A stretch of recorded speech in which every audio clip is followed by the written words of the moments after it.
Sir ఇక్కడ ఎవరు లేరు సార్.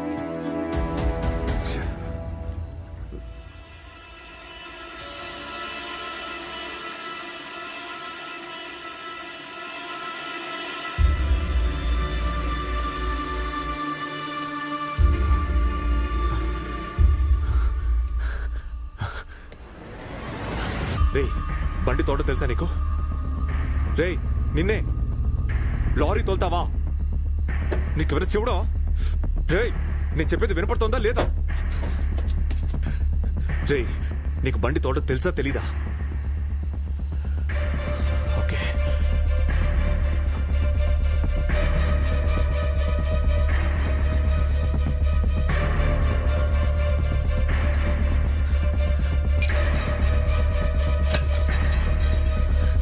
తప్పుకో.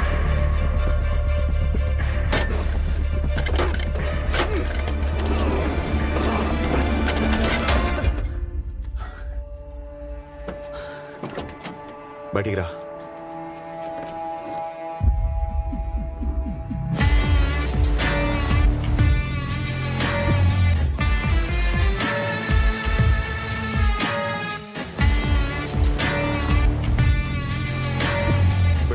వెళ్ళ లారీది.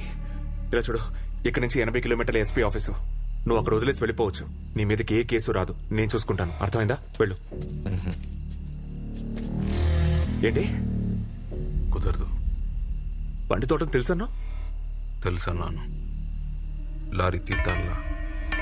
ఏంట్రా కఫ్స్ తీయకుండా నోరు లేస్తుందేంటి? మరేంటి సార్, గడ్డ ఉంటే తప్ప కొత్త సొక్కాన్ని చూడకుండా మీ వాళ్ళు చేయి చేసుకున్నారు. పూర్తిగా సిరిగిపోయింది. గవర్నమెంట్ ఆఫీసర్ ఏమైనా చెప్తే మీ వాళ్ళు వదిలేద్దా అన్నారు. లైన్లో ఉన్నారు, మాట్లాడండి. హలో, ఏం ఢిల్లీ బస్ ఎక్కావా? నేను ఢిల్లీని కాదు, విజయన్ మాట్లాడుతున్నాను. Special task force Chittoor. మీరు తనకేమవుతారు? Nalini, probation officer, Vellore jail. వీడు అక్యూజ్డా? ఇంతకు ముందు, ఇప్పుడు కాదు. అతను ఒక యావజ్జీవ ఖైదీ. రెమిషన్లు 4 ఏళ్లు కట్టయి 10 ఏళ్లు శిక్ష అనుభవించి ఇవాళ విడుదలయ్యాడు. అతని దగ్గర రిలీజ్ ఆర్డర్ ఉంటుందే, మీరు చూడలేదా? ఖైదీ అంటే గడ్డ ఉండకూడదే. ఎలా మ్యామ్? స్పెషల్ పెటిషన్ సార్, అర్జీ పెట్టుకున్నాడు. మీకేంటి ప్రాబ్లం అది చెప్పండి. మ్యామ్, ఇక్కడ ఒక ఎమర్జెన్సీ. ఓ 80 కిలోమీటర్లు లారీ తోలాలి. ఇక్కడ ఇంకెవరూ లేరు. వీడిని తోలమంటే తోలనంటున్నాడు. మీరు జియో కదా, కాస్త చెప్పండి. ఢిల్లీ ఎందుకు సార్ లారీ తోలాలి? అతను ఆ పనులేం చేయడు. ముందు అతన్ని పంపించండి. మ్యామ్ మ్యామ్ నేను చెప్పేది ఒక్క నిమిషం వినండి. సార్, నేను చెప్పేది కొంచెం ఓపిగ్గా వినండి. 10 ఏళ్లుగా అతను తన కూతుర్ని చూడలేదు. ఇన్నేళ్ల తర్వాత ఆ అమ్మాయి పలమనేరులో ఉన్న ఒక ఆశ్రమంలో ఉంది అన్న సంగతి మాకు ఇప్పుడే తెలిసింది. రేపు ఉదయాన్నే మొట్టమొదటిసారి అతను కూతురుని చూసుకోపోతున్నాడు. ఈలోగా అతన్ని ఎందుకు మీ ప్రాబ్లంలో లాగుతున్నారు? మ్యామ్, ఒక్కో ఖైదీకి ఓ కారణం ఉంటుంది, కథ ఉంటుంది. కానీ ఇక్కడ సిచ్యువేషన్ చాలా సీరియస్. చాలా మంది పోలీసుల ప్రాణాలకు సంబంధించిన విషయం. కొంచెం లారీ తీయమండి ప్లీజ్. మాట్లాడు.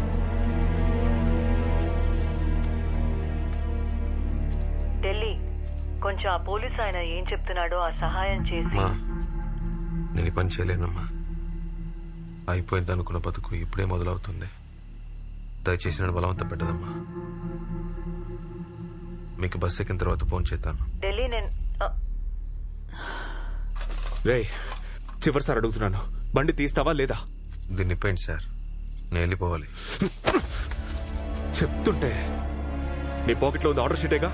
ఇలా చూడరా, ఈ 3 ఏళ్లలో నీ మీద చిన్న కేసు పడ్డా కూడా అది క్యాన్సిల్ అవుతుంది. మళ్ళీ లోపలికి వెళ్ళాలి, తెలుసుగా? నీ కూతురు ఆశ్రమం నాకు తెలుసు. ఒక్క ఫోన్ చేస్తే చాలు, నీ కూతుర్ని రాత్రికి రాత్రే ఇంకో హోమ్ కి పంపించేస్తారు. తను ఎక్కడుందని తెలుసుకోవడానికి నీకు 10 ఏళ్లు పడుతుంది. ఫోన్ చేయనా లేక బండి తీస్తావా? నిజం చెప్తే వదిలేద్దాం అనుకున్నా. పోలీసు బుద్ధి చూపించావు కదా. ఏ నీకు మాత్రమే కుటుంబం ఉందా? మీరు మాత్రమే మనుషులా? పోలీసులు కుటుంబాలు ఉండవా? ఈ రాత్రి పోలీసులు పెట్రోలింగ్ వెళ్ళని రాత్రి ఈ ఒక్క పూట ఎన్ని క్రైమ్స్ జరుగుతాయో రేపు పేపర్ చదువు, అప్పుడు అర్థమవుతుంది. డ్యూటీ చేయాల్సిన పోలీసు ఆఫీసర్లు తాగి పడిపోయారు. ఒక ఖైదీ తీసుకెళ్లి టెస్ట్ లో దిగిపెట్టారని పేపర్లు వస్తుందా సార్? రే, నువ్వు నీ కూతుర్ని చూడాలా అక్కర్లేదా?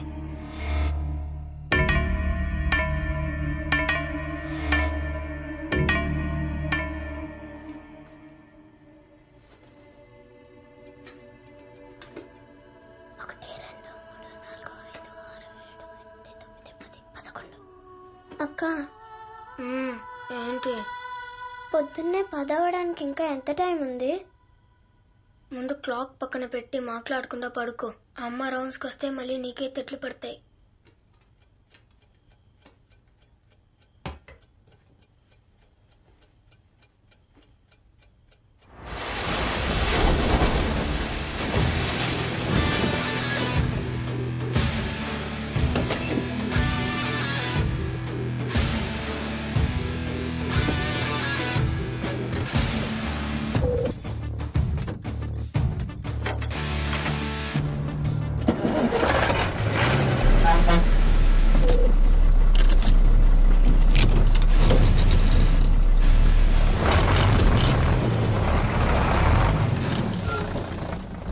రేయ్, నీకు అసలు లారీ తోడటం తెలుసా తెలీదా?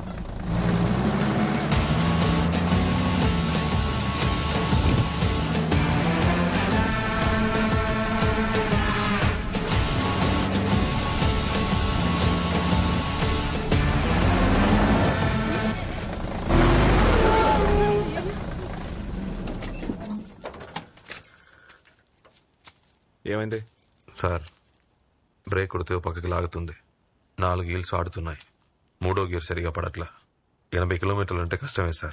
సార్ అంకాల మీద ఒట్టేసి చెప్తున్నా. బండికి మొన్న ఇన్సూరెన్స్ కట్టి ఎఫ్సీ క్లియర్ చేయించా. ఇతనికి సరిగ్గా బండి తోలడం రాదనుకుంటా. Lorry super condition sir. ఏం లేకుండా బండి తీస్తావా? నువ్వెవరు? సార్, ఈ లారీ ఓనర్ మనమే. బోర్డు మీద తమిళ అక్షరాలు ఉన్నాయని అర్థం కలదా? సీతప్ప ఇలా చూడు, ఇక్కడ నేను నడకుండా నువ్వేం చేయకూడదు, అర్థమైందా? అటెల్ నుంచో. సార్. అందరూ బాగా వినండి. ఇక్కడ జరిగింది ఏది బయట ఎవరికి తెలియకూడదు. ఒకవేళ తెలిసిందో మీ కుటుంబం మొత్తాన్ని లోపలేస్తాను, జాగ్రత్త. ఒక్కో ఆఫీసర్ని జాగ్రత్తగా లారీ ఎక్కించి కూర్చోబెట్టండి. రే, నువ్వు వీళ్ళకి హెల్ప్ చేయి.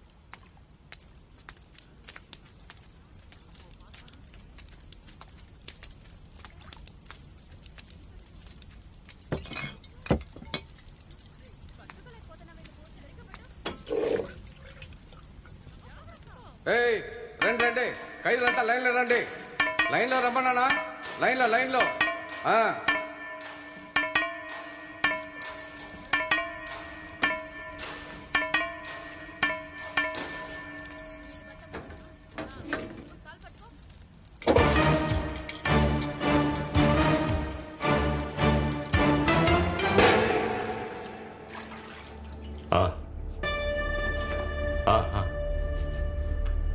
విజయ్, వాళ్ళ రియాక్షన్ ఎలా ఉంది?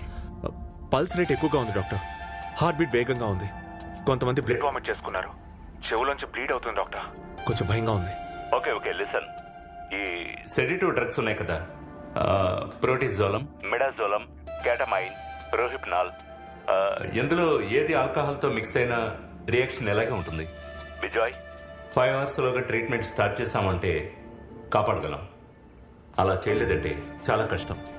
కార్డియాక్ అరెస్ట్ కూడా ఛాన్స్ ఉంది. డాక్టర్, హైవే మీద నుంచి రావడం కుదరదు అండ్ బయట ఎవరికి తెలియకూడదు. It's bit complicated to explain. మీరు లొకేషన్ పంపించండి డాక్టర్, త్వరగా వచ్చేస్తాను. ఓకే, త్వరగా రండి. విఘ్నేష్, నా బ్యాగ్ లోపల పెట్టి ఎన్ని బెడ్స్ రెడీగా ఉన్నాయి చూడు. ఎక్స్ట్రా బెడ్స్ కూడా అవసరం అవుతాయి.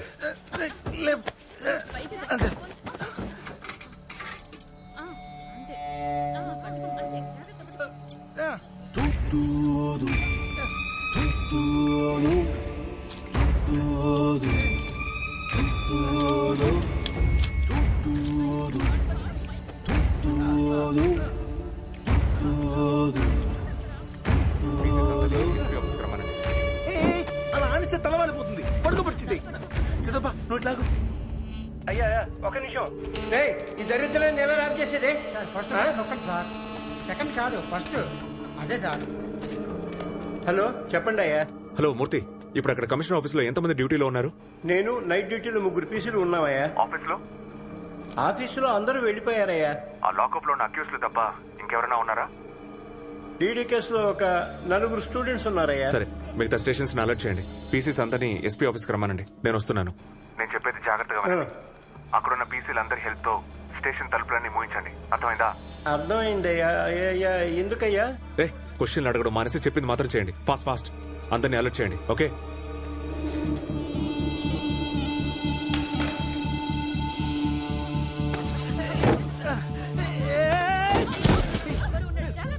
చేతులు పట్టుకోమని అప్పటి నుంచి చెప్తా ఉంటే కుదిరేసావు. ఎత్తు పడుకో చంద్రగిరి పోలీస్ స్టేషనా? నేను ఎస్పీ ఆఫీస్ నుంచి మాట్లాడుతున్నాను. అక్కడ ఇన్స్పెక్టర్ ఉన్నారా? మురళి గారు ఉన్నారా? లేదు సార్. ఎస్ఐ ఉన్నారా? ఎప్పుడూ వెళ్ళిపోయారు. స్టేషన్ లో ఆఫీసర్స్ ఎవరు లేరయ్యా. ఆయన మొబైల్ నెంబర్ ఇవ్వండి. 98. ఆయన సెల్ ఫోన్ ట్రై చేశాను, దొరకలేదు. ఐజీ గెస్ట్ హౌస్ లో ఉన్నారని విన్నాను. ఐజీ గెస్ట్ హౌస్ అని చెప్పారా? ఇంతకంటే నాకేం తెలియదయ్యా. అక్కడ ఎంతమంది ఉన్నారు? నేను ఒక పీసీ మాత్రమే ఉన్నాను సార్. వస్తే ఎస్పీ ఆఫీస్ ఫోన్ చేయమనండి. రాగానే చెప్తాను సార్. ఇంతమంది లారీ ఎక్కిస్తున్నారు కనుకొచ్చింది. ఏమి అడగకుండా ఎలా ఎక్కిస్తాం? మరి ఈ పాత్రలని నెత్తి మీద మోసుకెళ్తావా? చిత్తి నువ్వైనా చెప్పు చిత్తి. ఇలా చూడు, మనం ఇక్కడున్నాం, ఇక్కడ దాకా వెళ్ళాలి 80 కిలోమీటర్లు. కానీ మనం హైవే మీదుగా వెళ్ళలేం. కట్ రూట్ లో రాయవెల్లూరుకు వెళ్లి అక్కడున్న హాస్పిటల్లో వీళ్ళందరినీ దింపేసి మనం ఎస్పీ ఆఫీస్ కి వెళ్ళాలి. అర్థమైందా? రూట్ తెలుసు కదా, పోయేదాలో చెప్పు సార్. మ్యాప్ చూస్తూ వెళ్ళాలి మనం. లోకల్ ఎవరైనా ఉన్నారా సార్? రాయవెల్లూరుకి వేరే దారి తెలుసా? పట్టుకొచ్చింది. మనకి తెలియని రూటే లేదు, గూగుల్ మ్యాప్ కి తెలియని రూట్లు కూడా తెలుసు. కానీ కట్ రూట్ ఉంది సార్, కొంచెం చుట్టాలి, పర్లేదా? దారి తెలుసు కదా. పొలంనేరు నుంచి మొదలెడితే కూర్మి, మంది, కోటూరు, మోడి, కుప్పం, గుడి, అలా అడితేవేంటి? అక్కడ తిరిగే వేసక లారీలు, మధ్యలో 2 చెక్ పోస్ట్ ఉన్నాయి. అక్కడ ఉన్న బాబాయిలకి డబ్బులు కొడితే వదిలేస్తారు. వీటిని ఎక్కించుకో సార్, రూట్ తెలవకుండా బండి తోలడం కష్టం. రేయ్ సార్ వచ్చి బండెక్కరా. సార్ నేనే తప్పు చేశాను సార్. నేను బండి ఎక్కాలి? చిన్నబా అడుగు చిన్నబా, నా పర్మిషన్ లేకుండా ఆల్రెడీ మనుషులు ఎక్కించారు. ఒక ఓనర్ అనే మర్యాద లేకుండా మీరు బండి తీసుకెళ్లిపోతే ఇక్కడున్న సామాన్లు తీసుకుని ఎలా వెళ్తారు సార్? ముందు నా డబ్బులు ఇవ్వండి సార్. రే, నేను నిన్ను పర్మిషన్ అడుగుతున్నాను అనుకున్నావా? 40 పోలీసులు స్ప్రోతో పడున్నారు. బిర్యానీలో ఏం కలిపారా? ఇద్దరిని లోపలేస్తాను, తర్వాత వ్యాపారం ఉండదు, ఏముండదు. వచ్చి బండెక్కరా. సార్ తొన్నుపోతున్నట్టు ఆ మనిషి ఒక బకెట్ బిర్యానీ తిని గుండ్రా ఎలా కూర్చున్నాడు చూసారా? ఆయనకి మాత్రం ఎందుకని సార్ ఏం కాలేదు? చిత్తూరు మొత్తం కామాక్షి బిర్యానీ అంటే ఎంత ఫేమస్ తెలుసా సార్? అవును రాజా, నువ్వెళ్తేనే మన లారీ సేఫ్ గా ఉంటుంది. అయ్యో, పోయా.